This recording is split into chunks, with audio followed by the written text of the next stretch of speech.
While back at law school, I'm happy to announce that life has settled down as much as it ever will. But I think I kind of have a grasp on scheduling and what kind of time I have in Edinburgh, and then also just I'm figuring out how to do law school. So I'm hoping to do these more than once every week or 2 weeks again.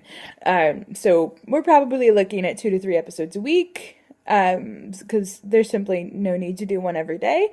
But I am starting to think of new, topics and, groups of topics that will make it potentially relevant to do more than one a week.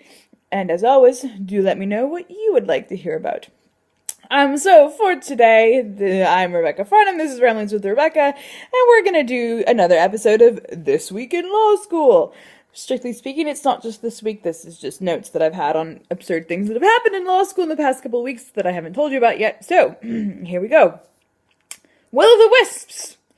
Yes, we had a conversation in my conflict class about the German fairy tale Will-o'-the-wisps, and the fact that sometimes finding certain laws was kind of like trying to track down will-o'-the-wisps. The more carefully you look, the more it's not really there.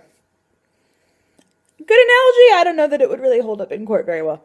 Anyway, also, in my reading the other week, I ran across a Buddhist sermon in the middle of case law.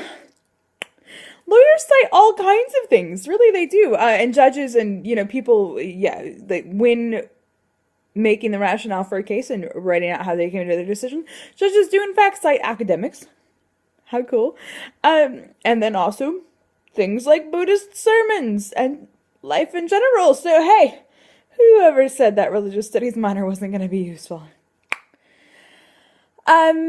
Today we had a debate over whether or not, political heads of state who are also technically the military head of state are combatants under the laws of war and thus targetable legally during wartime as military combatants.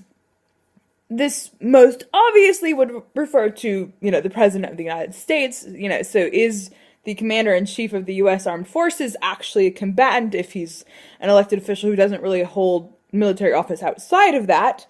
But of course he does have a military role.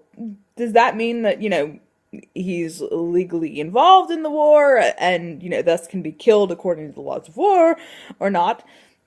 Interesting theoretical issue. More close to home for some of the students in the class, technically speaking, it is the Queen, who is like the commander-in-chief of the British military. Now, she doesn't actually make any military decisions except under the advisement of certain officials, but technically, legally, kind of, she calls the shots, so she and Obama actually would have this same legal status, whatever we decide it is. We didn't really come to a clear decision. Personally, I'm going to go with let's just not do it at all and not have it be an issue.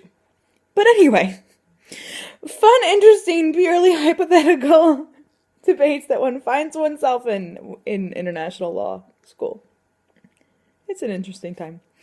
And then a good quote from today. Quote, "You get lawyers to work and questions of honor sometimes get lost in technicalities." Our conflict professor is also quite a historian and does a lot on medieval laws of war and kind of historical progression. I mean, so he is very well informed, cites, old lawyers and statesmen and dignitaries, etc., quite frequently, and relates state conflicts to, the duels and rules of honor and that kind of thing, which it's always fun for me. Anyway, and just occasionally he says quotes that are particularly entertaining for the non-lawyer person in me. Anyway, so those have been the highlights from law school thus far. I am actually learning things too, I promise, really I am. I haven't been talking about them that much because I'm still digesting, but I thought we might start a series on Latin. Let's have a Latin week. Just with particular interesting legal phrases in Latin that I have found fun to grapple with. If you want any random Latin phrase explained, let me know. Preferably legal, but hey, I'll do whatever legal phrase you ask, or Latin phrase you ask, and see what comes out of my mouth.